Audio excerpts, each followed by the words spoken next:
Mandy Arledge. I'm the wellness director at the YMCA. This is Austin Davis. He's our facilities director. We are here to present this idea of the teen center. We have already gotten $10,000 donation from the Starkey Family Foundation. We met with her a couple months ago. She very kindly gave us 10 grand towards the center.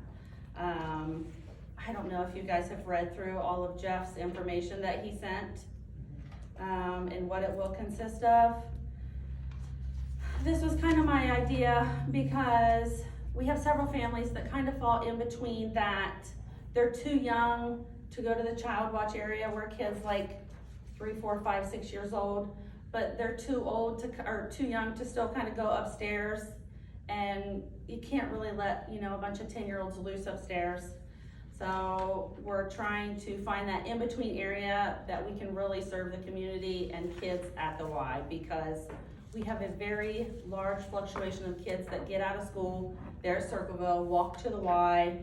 Sometimes they're there from 2 p.m. to 9 p.m. Some parents utilize the facility as a babysitter just because we're cheaper than paying a babysitter for all those hours. So sometimes there are kids literally there from 2 p.m. to 9 p.m. So we're trying to find a way to better serve these kids. Clearly they're gonna have homework. Clearly they're gonna get bored with just shooting basketball sometimes. So they're gonna need something else to do. The youth center will come into play. We will have, in hopes to, ping pong table, a shuffleboard table, or an air hockey table, whatever we think comes up and serves better. Connect 4 games, foosball table, electronic games, TV. I don't know what system we'll get, whether it be a Wii or a PlayStation, an Xbox, whatever is the most popular, I'm assuming. We'll have seating in that room, as in like little puffy chairs or whatever that kids can kind of sit down, relax, whatever. We will also have a table in that room where we will have a youth center monitor, that there will be somebody in there to kind of watch and oversee, so that we don't have to worry about kids getting into trouble, tearing up things of the sort.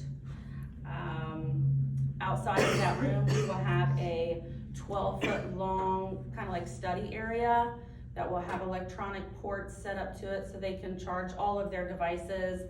They can study. It will be outside of that room. That room has like glass doors right there, so it should be a little bit more quiet. It's outside of the lobby where they don't have all the distractions of being crazy loud in the lobby, because some kids kind of sit in there and cause some chaos.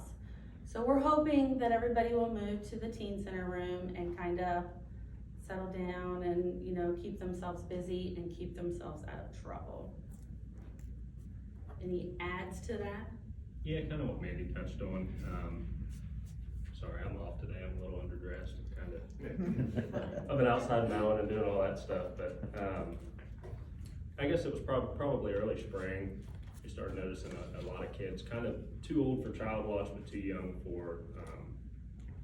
to be upstairs working out, and they pretty much congregate towards the gym, and you can only really shoot basketball and hang out for so long before they start trying to find other ways to occupy themselves. I mean, we've caught them sneaking around the building doing God knows what.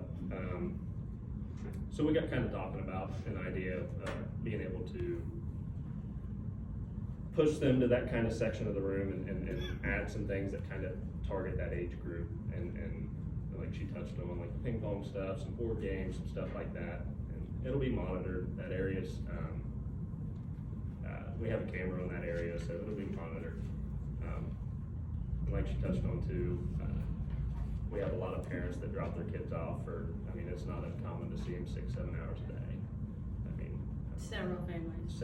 I mean, and they're there for a long time. Like I said, you can only hang out in the gym for so long before they, at that age group, start getting a little bored and antsy, I guess.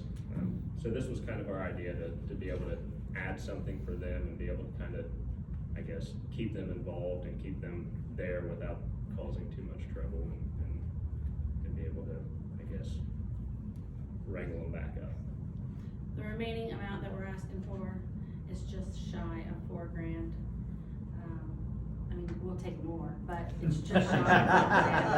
Well, and going with that, they kind of dropped the ball on me too, because I had everything planned out, and we kind of, I think the TV and the game system was kind of a last minute add Yeah. before we actually, we had actually submitted everything before they added to me that they wanted a TV and game system, which means I have to bring electric into that room because we don't have electric in that room. So I'm figuring another $1,200 probably for all materials, TV, game system. So anything extra would, Jeff was silly enough to send us here today instead of coming here himself. So anything else would be bragging rights. That's really true. I think that's about it. Thanks for your Yeah. time. Any questions?